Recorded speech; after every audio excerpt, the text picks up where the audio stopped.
Arms can be a little tricky to learn, so often we will start with our hands on our hips.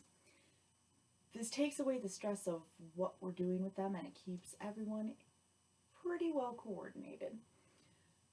From there, we start learning other arm positions. So we can go straight out and do what's sometimes referred to as airplane arms.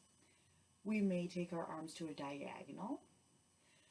And just like I mentioned in the video where we talk about shapes yesterday, we can also do high and low V's. High and low V's are fairly easy to understand because you're creating a triangle with your body. And it's just lift your arms up or down. This is also the age group where we're learning our alphabets.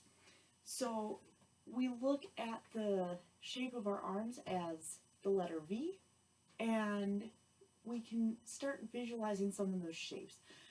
Again, everybody learns things differently, so some find it easier to remember that V shape. Others are very visual and think of the more shape of the triangle.